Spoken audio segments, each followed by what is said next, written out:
Oh, listen to this. A certain Mr. B has been challenged to a duel by a Mr. D. Apparently, Mrs. D has been having a little too much fun in Paris. That must be Mr. Borrowe and Charlotte Drayton. Poor Lena. What a blow.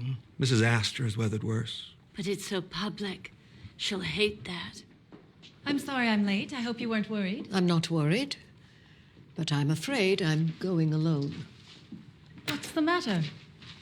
I can't take you, not with the news of James's duel all over New York. But he never fought his wretched duel. He made the challenge because he thought Mr. Borrowe was My what? your lover. If you watched the Gilded Age Season 3 finale, you saw Mrs. Astor finally choose her daughter Charlotte over society's rules. But what you didn't see was that the real Charlotte Astor Drayton scandal was so much messier than anything HBO showed you.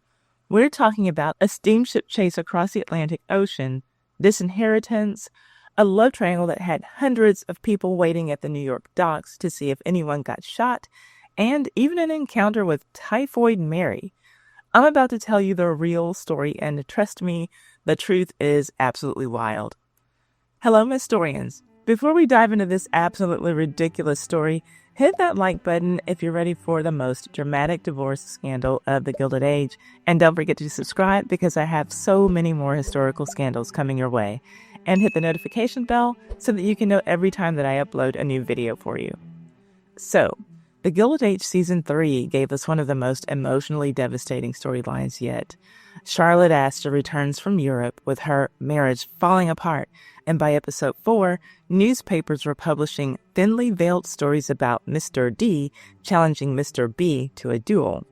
Mrs. Astor is absolutely horrified and bans Charlotte from attending Gladys Russell's wedding to avoid more scandal. But here's what makes the Gilded Age so brilliant. Charlotte doesn't go quietly. She throws her parents' failing marriage right back in her mother's face, pointing out the hypocrisy of forcing her to stay married while her father is constantly with other women. And in the Season 3 finale, when Bertha Russell invites Charlotte to her Newport ball alongside another divorcee, Mrs. Astor has to choose between her rigid social rules and her daughter. The show compressed events from 1892 into their 1883 timeline, but otherwise, they got the scandal right. But the real story is even more dramatic than anything Julian Fellowes has put on the screen for us so far. Where it all began. Charlotte Augusta Astor was born on March 29, 1858, into literally the most powerful family in America. Her mother was the Mrs. Astor, the mean girl who decided who was in and who was out of New York society. Her father, William Backhouse Astor, was one of the richest men in the country.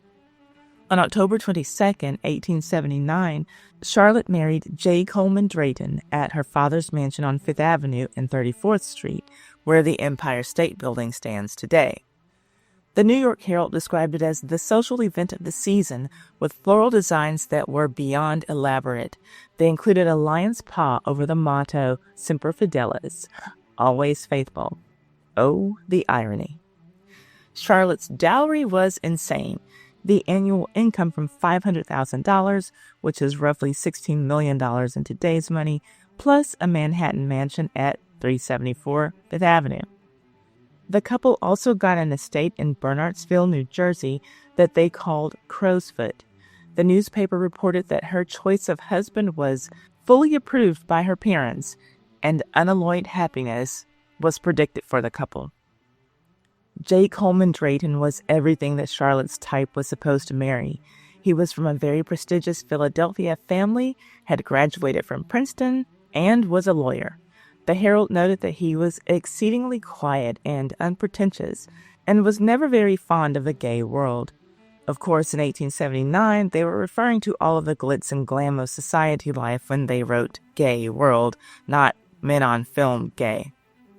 Charlotte, on the other hand, who was considered the beauty of all of the Astor family girls, had been accustomed to go about much in society. Now, they say that opposites attract, but you can see the problem already, right? Charlotte was vivacious and social, Coleman was quiet and a little boring. The Herald later reported that, quote, she soon realized after she and Coleman had settled down to married life that they were not altogether compatible in temper. Enter Hallett Alsop Borrowe, a.k.a. the Cure for Boredom. Around 1890, Charlotte began spending time with a man named Hallett Alsop Borrowe, and we might know exactly where they met. I can't say for sure, but in January 1890, Ward McAllister, Mrs. McAllister's right-hand man and the guy who created the 400 list, threw a massive New Year's Eve ball, and guess who was on the guest list? Hallett Borrowe. The New York Tribune reported that McAllister had attained a national reputation and had recently been invited to write his memoirs, but he refused this offer.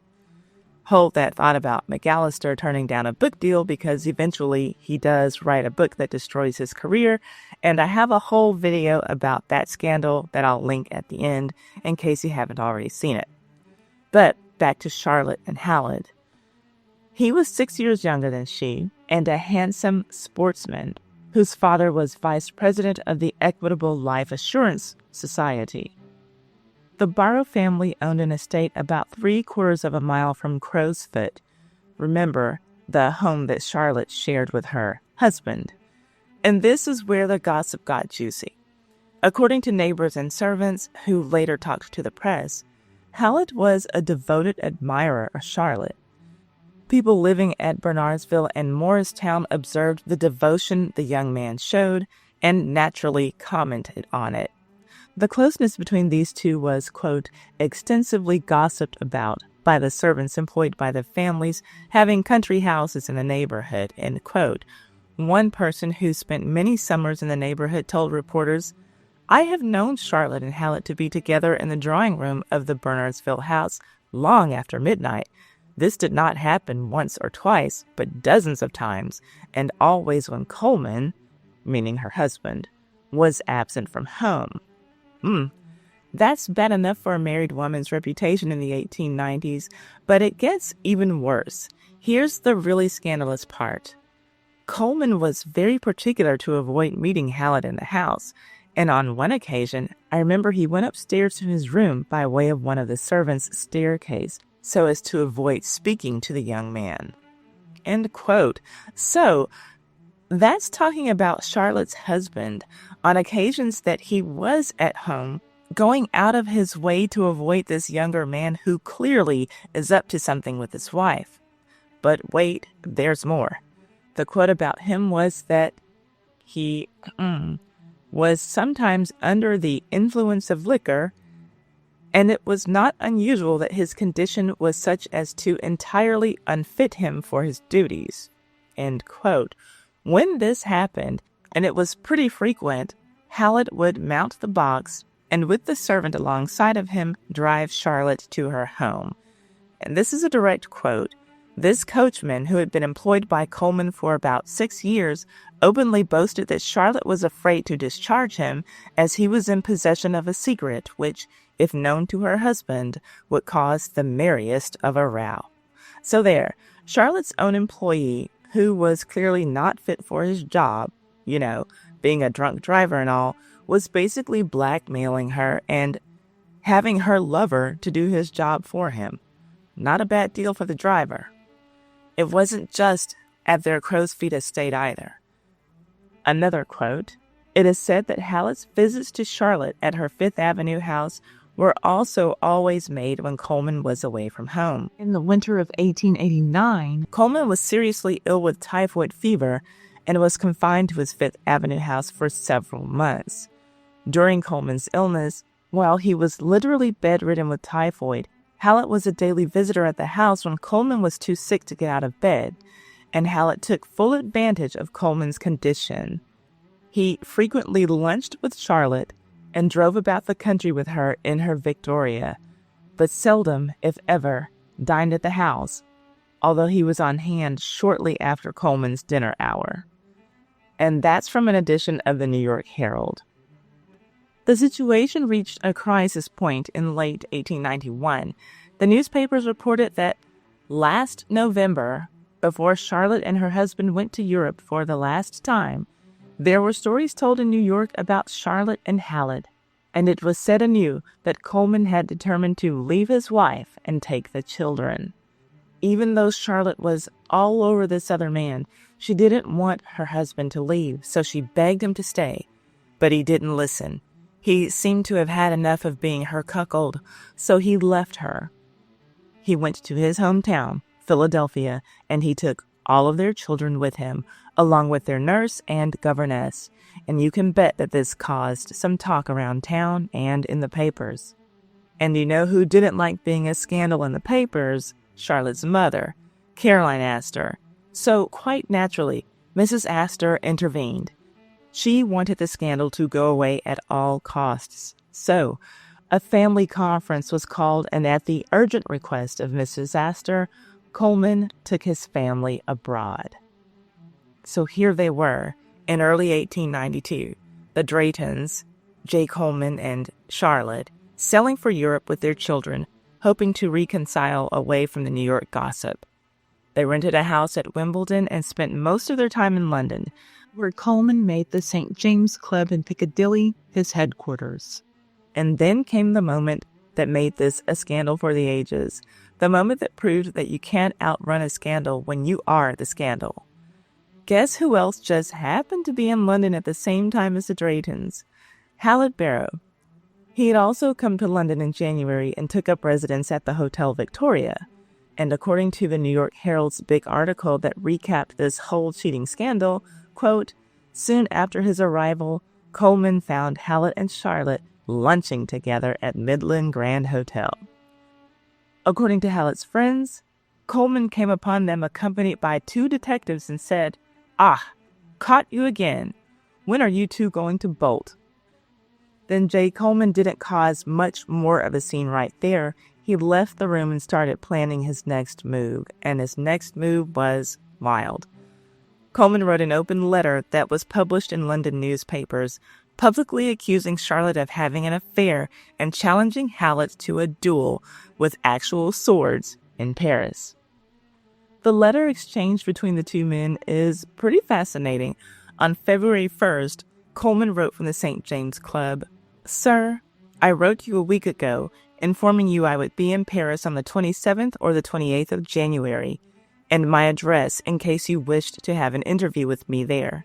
If you should be willing to meet me in Paris to discuss certain matters of interest to us both, I can meet you there on a couple of days' notice." Hallett replied on February 2nd from the Hotel Victoria, "Sir, I am just in receipt by post of a letter from you dated February 1st. This is the only communication that has reached me from your hands.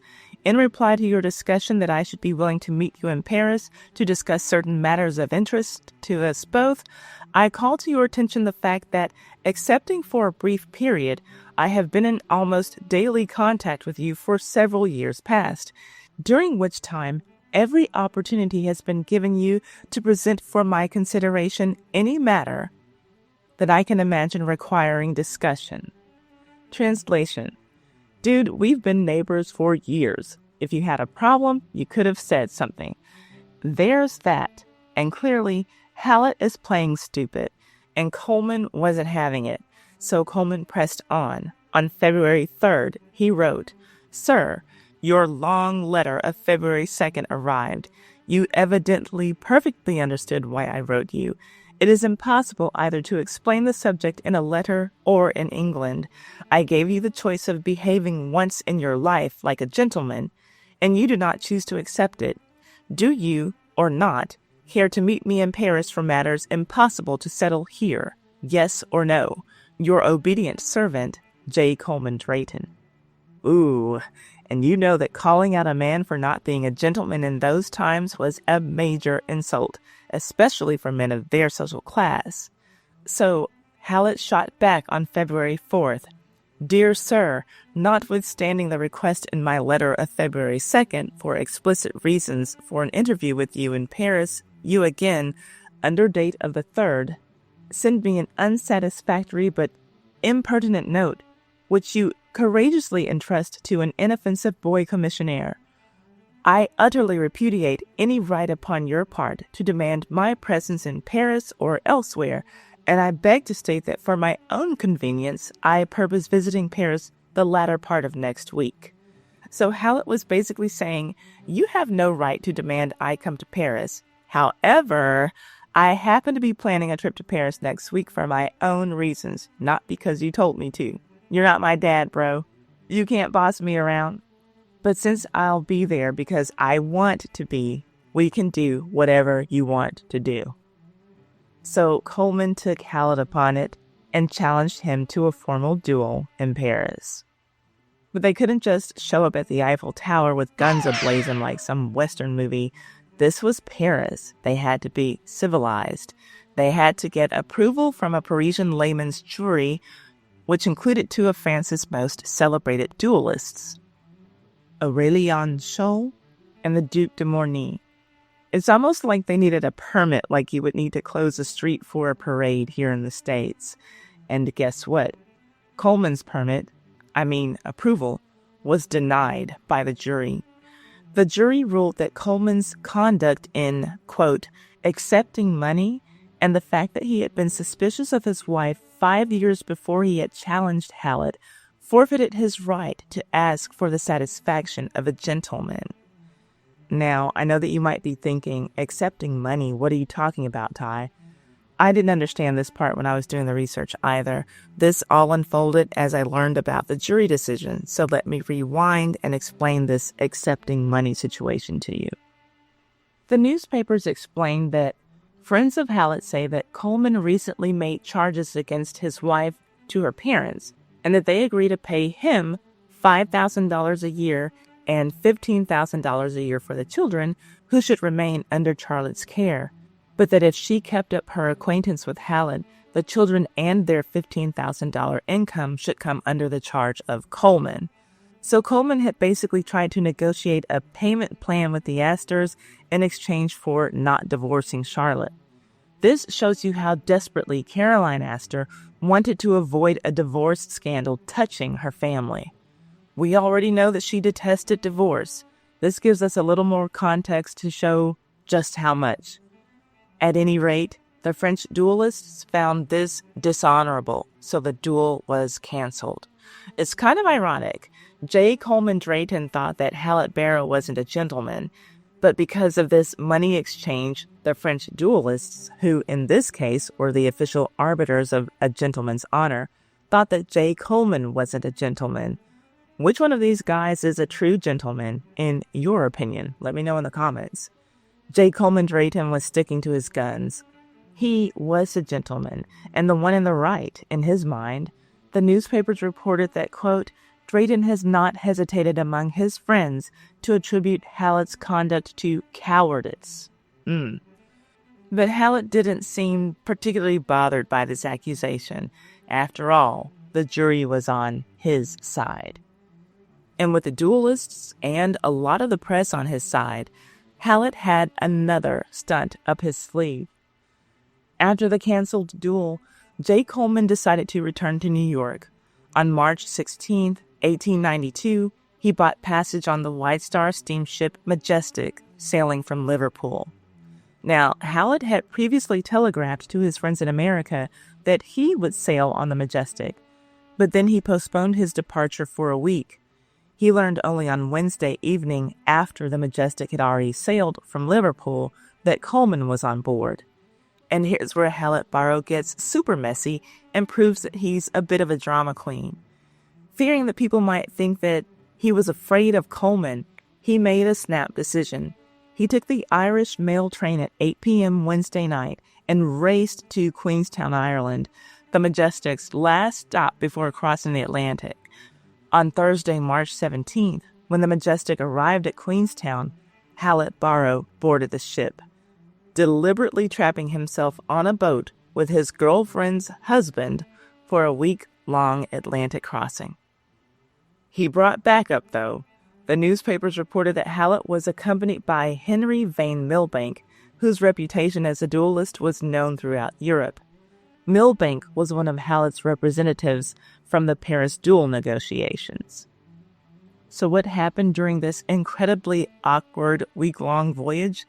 According to passengers, J. Coleman spent most of his time in his cabin, while Hallett partied throughout first class. The newspapers reported that Hallett danced at balls, hung out in the smoking lounge, and even won trivia one night in the stateroom. Meanwhile, Coleman wasn't exactly alone. Though he kept to himself and stayed in his cabin for most of the voyage, the New York Tribune reported that the Duchess of Marlborough and Coleman sat side by side at the captain's table during the voyage and were almost constant companions. And that's only fair if he finally got to have some companionship from a woman. After all, he wasn't getting any attention from his wife, and he had to put up with his wife's boyfriend on his long journey home. Charlotte had really put him in a horrible position. Their vessel, the Majestic, was attempting to break the speed record between Queenstown and New York, and that was supposed to be the big news story about this voyage. And it was until Charlotte Astor Drayton's husband and boyfriend both booked passage on this trip. All of a sudden, no one cared about Majestic's speed. When the Majestic arrived in New York, the Evening World reported, "Extra! No sea duel. Drayton and Borrowe did not harm each other on the Majestic. The steamship arrived at quarantine at 3:15 this afternoon. Drayton retired into his cabin to avoid reporters." Hundreds of people were waiting at the port to see if anyone had been shot or stabbed or hurt in any way.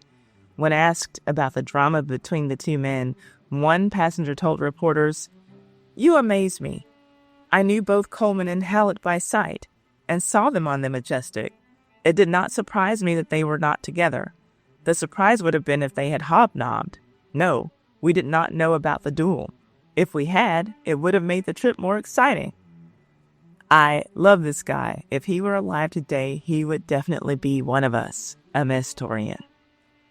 So they arrive in New York in late March 1892. The scandal is front page news in every paper. Society is absolutely buzzing with gossip, and then, just 1 month later, Charlotte's father, William Backhouse Astor, dies on April 25th, 1892, and William Astor disinherits Charlotte. The New York Herald ran the headline, "Astor Millions, William Astor's Will, filed today, makes John Jacob Astor one of America's richest men." Charlotte's sisters received $850,000 each. John Jacob Astor, being the only male and true heir, received over $30 million. And as for Charlotte, the article noted, quote, "For Mrs. Coleman Drayton, but her children and other heirs are liberally provided for. No legacy to Mrs. Drayton. When she married J. Coleman Drayton, her father set aside $500,000 in trust for her, and she will continue to draw from its income. Besides, she is the favorite sister of John Jacob, and she is not unprovided for." End quote. The will left $850,000 in trust for Charlotte's children, Caroline, Henry Coleman, William, and Alida, who had died in infancy. But Charlotte herself got nothing new. Her brother John Jacob Astor IV eventually gave her $1 million out of his own inheritance, but the message from her parents was clear. Charlotte had brought shame on the family. And it's worth noting that this was the same John Jacob Astor IV who would die on the Titanic in 1912, making his own scandal by divorcing his first wife and marrying 18-year-old Madeline Force, who was on her honeymoon trip with him on the Titanic. And there's more tragedy. While all of this was happening, J. Coleman was also dealing with his own father's death. William Hayward Drayton died the same year as William Astor, but in October 1892, at age 75. The New York Tribune reported he had been a well-known lawyer of this city and president of the Board of City Trusts. And remember Henry Vane Milbank, the duelist who boarded the Majestic with Hallett? He died in October 1892 also. The Evening World ran the headline, "Vane Milbank Dead, the duelist who figured in the Drayton Borrowe scandal." Now, obviously, we know that a divorce is on the way. But before we get there, I have to share this weird footnote from December of 1892. Reverend J. Wynne Jones, a pastor and friend to J. Coleman, had written a letter to him begging him not to participate in the duel. Coleman was so grateful for this advice that he sent Reverend Jones a very expensive and finely bound book as a thank you gift. And as the brief reads, the minister carried the present to his bedroom last night, and it was well that he did so, for thieves broke into the lower story during the night, and after emptying the larder, carried off everything portable within reach. This is the 7th time in 10 years that Mr. Jones has been robbed, and invariably the thieves begin by despoiling the pantry. I guess if the pastor had some really good victuals that the locals knew about.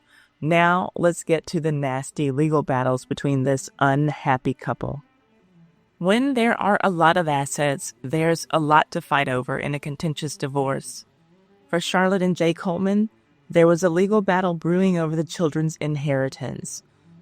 On June 8, 1894, the Evening World reported, "For the Drayton children, a guardian appointed in the interest of Astor descendants."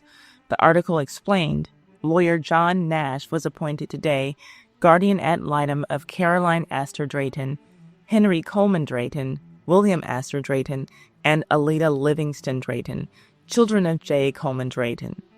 This was the $850,000 that William Astor had left in trust for Charlotte's children. Coleman petitioned for a guardian to be appointed so that in a friendly action pending for an accounting of the trustees of a certain trust fund for the children's interest may be protected. Coleman filed for legal separation in June 1894, the same month as the trust fund guardian appointment, but the divorce wasn't finalized until 1896. On March 24, 1896, the New York Tribune ran the headline, "Divorce for Mrs. Drayton. She secures a decree on the ground of desertion." It turns out that Charlotte had countersued on grounds of desertion and non-support, and she won. But Coleman kept custody of all the children, who were now about 16, 13, and 9 years old. The chancellor's opinion was interesting. It said that while Coleman's suspicions of Charlotte's infidelity, quote, were not destitute of foundation, in questionable circumstances at least, there was no decision holding that a husband may with impunity be guilty of desertion of his wife merely because of suspicion of her infidelity. End quote. In other words, even if Charlotte was having an affair, Coleman couldn't just abandon her without proof and then claim that she was the bad one. So it was kind of a raw deal for J. Coleman, who had been publicly humiliated by his wife over and over and over. He couldn't prove adultery, so Charlotte got her divorce on the grounds that he had deserted her. Charlotte didn't waste any time. On December 18, 1896, the New York Tribune reported, Mrs. J. Coleman weds. She becomes Mrs. George O'Haig in St. Columbia's Church, London. I think that you likely caught it, but this is the same year that she got divorced, just months later. Charlotte married George Ogilvy Haig, a member of the firm Haig and Haig, whiskey merchants of London. He was the brother of Douglas Haig, who would become one of Britain's most famous World War I generals, and later, First Earl Haig. So it seems like Charlotte was making her rounds. Are you surprised that she didn't marry Hallett Borrowe, since her second marriage came so quickly after her divorce? Charlotte moved to England permanently and lived there until her death on July 30th, 1920, at age 62. So what happened to the other players in this drama? Hallett Borrowe obviously never married Charlotte, despite all the newspaper predictions that he would. Instead, he went on to have quite an adventurous life. He later joined Theodore Roosevelt's Rough Riders in Cuba and earned a French Medal of Honor in World War I. J. Coleman Drayton never remarried. He lived as a bachelor for 38 years after the divorce, maintaining residences in New York and Newport, Rhode Island. His son, Henry Coleman, married Constance Noel in January 1905, So Coleman lived to see at least one of his children marry. And here's a bizarre footnote. In the summer of 1902, Coleman and his daughter, Caroline, rented a summer cottage in Islesboro, Maine. They hired a cook named Mary Mallon. You may not know that name, but you may know this one, Typhoid Mary. Yeah, that's who J. Coleman hired to cook his food all summer long. Talk about bad luck picking women for anything. Within weeks of Typhoid Mary's arrival, 7 out of the 9 people in the household fell ill with typhoid. Only J. Coleman and Mary remained healthy. Coleman, because he once had typhoid and was immune. Coleman and Mary nursed the sick together. He was so grateful that she stayed on to nurse his family and friends that he gave Mary a $50 bonus, equivalent to 5 weeks' wages. And of course, he gave her this bonus not knowing that she was the one who was spreading the disease. J. Coleman Drayton died on November 11, 1934 in Newport, Rhode Island at age 82 after a lingering illness. He had lived the last 9 years of his life in Newport and died alone, never having found love again. But he outlived Charlotte, so there. So when you watch The Gilded Age and see Mrs. Astor struggling with her daughter's scandal, remember, this is exactly what happened in real life. The tragedy is that Charlotte lost her children, her inheritance from her father, and her place in American society, but she found happiness with George Haig and lived another 24 years after remarrying. J. Coleman got everything: the children, control of their trust funds, his reputation intact, but he never found love again and died alone nearly 40 years later. Each one got what the other one didn't. And Hallett Borrowe never looked back after winning his medals in World War I. He died in 1921, a year after Charlotte, so J. Coleman outlived both of them. What makes this scandal so important is what it reveals about the double standard of the Gilded Age. Mrs. Astor enforced strict social rules against divorced women, but everyone knew her own husband was constantly with other women. Charlotte's father, Mrs. Astor's husband, had his own mistresses and no one cared. It was an open secret. Coleman could sit with the Duchess of Marlborough on a steamship and no one blinked, but Charlotte having lunch with Hallett was grounds for divorce. Even though she had other stuff going on with Hallett, but you get the point. Aurora Fane in The Gilded Age experiences this exact double standard. Her husband leaves her for another woman, but she's the one exiled from society. The show understood that the 1880s and 1890s were a turning point. Women like Charlotte and Aurora were starting to fight back against these rules. Charlotte countersued for divorce and won. She remarried openly and lived her life on her own terms. By inviting both Charlotte and Aurora Fane to her ball, in the finale, Bertha Russell was declaring that the old rules were changing. Mrs. Astor attending that ball, choosing to support her daughter publicly, was a bold act, especially considering her personal distaste for divorce. And speaking of scandals that changed everything, remember that 1890 New Year's ball where Charlotte and Hallett might have met? The one where right around that time he was turning down a book deal? Well, Warden McAllister eventually did write a book in 1890, and it destroyed his entire career and got him exiled from Mrs. Astor's inner circle. That story is even messier than this one, and you can watch my video about Warden McAllister's spectacular downfall by clicking here. I will also leave links to it in the description box and pin a comment for this video. My sources for this story are on the screen.